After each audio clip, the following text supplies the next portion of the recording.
Hey, what's going on, Legion fam? I want to record this video to show you a series of stretches as well as activation exercises that'll help you if you have lower back pain or even knee pain start feeling better, or if you don't have any of those issues, to prevent them from happening.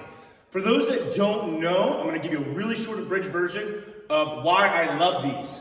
About 10 years ago, I reversed the curve of my spine, couldn't stand up straight, couldn't move, or couldn't even stay still without excruciating pain 24/7.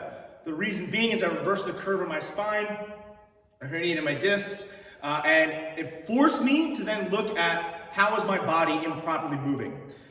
Your body's a very efficient machine. It's going to do whatever it possibly can to make sure that the movements can happen. So if your lower back is hurting, one of the things that I've realized that a lot of the times is because that lower back is a really strong group of muscles that are then making up for the weaknesses, the improper movements, the muscles that can't properly fire that surround it, such as your hips. So maybe you have really tight hip flexors, maybe you got glutes that don't work, maybe you got glute knees that don't work at all. So if we're able to improve the mobility as well as the activation of those muscles within your hips, it will help translate over to better movement patterns and a lower back that doesn't hurt all the freaking time. So I want to show you a series of quick stretches as well as just 3 mobility and activation exercises that I love that you can do from home anywhere from 3 to 4, 5, or 6 times a day, that the more you do it, the more it's going to translate over to you moving better and you feeling better. And these are super easy. It'll only take you a couple minutes at a time to even do.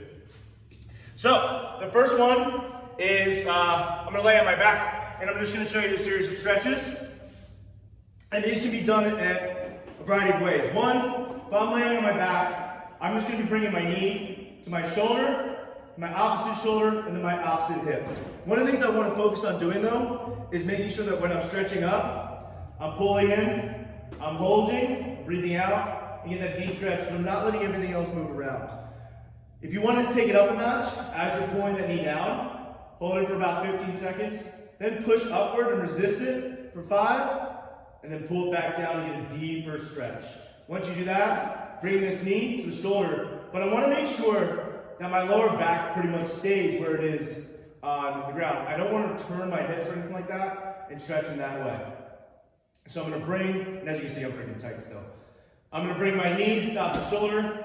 I'm just going to pull, get that good stretch on that side of the hip. And then I'll bring it to the opposite hip. And then pull, and then stretch, trying to keep that lower back from moving so that I'm not stretching muscles that I don't really want to do. And again, same thing. I can pull, and then I can push up this way. So I'm pushing against my hand, and then pull. That little kind of trick will allow you to get more range of motion and a deeper stretch. So once you do that, you would obviously do the other side. I need to make sure I'm getting my recovery in. From that is a little quick series of 3 exercises that you can do for your hips to get them activated again. So if I'm in this position here, I want to make sure that my belly button is facing the ground. My hands are pretty much underneath my shoulders. And I'm going to do fire hydrants and hip circles and then bird dogs. All right, those 3, they all kind of hit the same or very similar muscle groups, but I'm just going to hit all 3 of those.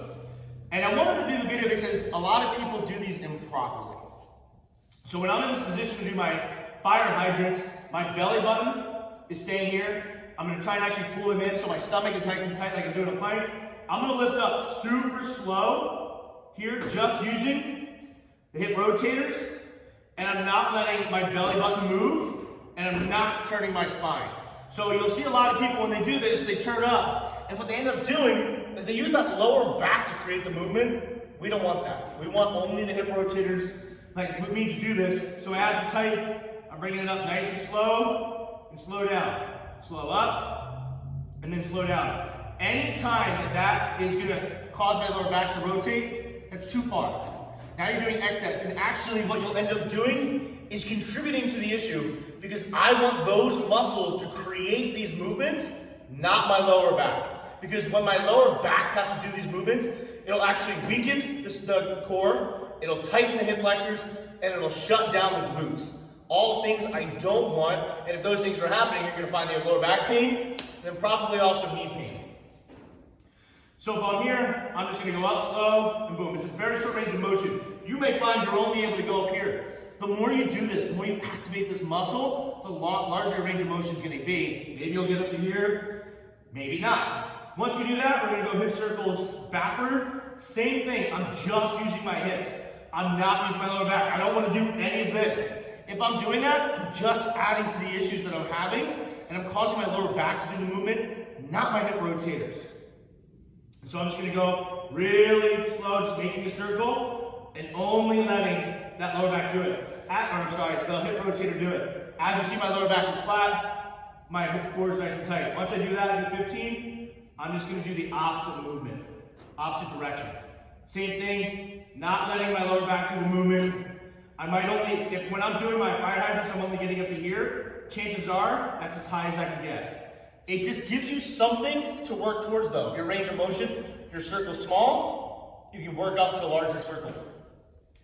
And then finally, bird dogs. So bird dogs, I'm gonna be reaching my opposite hand up with the opposite leg, and I wanna keep a straight line. Again, I don't wanna hyperextend my lower back, because if I'm hyperextending my lower back, chances are it's not gonna be using my glutes at all. And instead, it's gonna be causing the lower back to fire too much and shut the glutes down, which leads to lower back pain, leads to tight hip flexors, leads to knee pain as well. So my core is tight, I'm stretching out, I'm pushing my heel back, trying to reach straight up, I'm actually squeezing my glutes, and then I'll just bring it right back down. And then reach straight up, and then the opposite side here, and then down. Opposite side here, and then down. You can then, if you also like, one of the ones I like to do add into there is just a traditional plank as well. So if you do those, if you start your day with that, do it in the middle of the day, do it at night, you do those 3 times a day, you're gonna find that your hips are gonna start working a lot better, your lower back pain is gonna, over time, most likely subside, and you're just gonna be able to go through your day with a lot less pain. You can do these before your workouts, you can do this before your workout and after your workout, you can do this when it's not even close to your workout. I just highly recommend, whether you have lower back pain or you don't have lower back pain, that you do these at some point in time, especially right now is a great time to start adding them into your daily schedule. So I hope these were helpful. These definitely helped me, get me healthy again, with also proper training and proper nutrition to start feeling a lot better, start moving a lot better, and start living life pain-free. Hopefully that was helpful.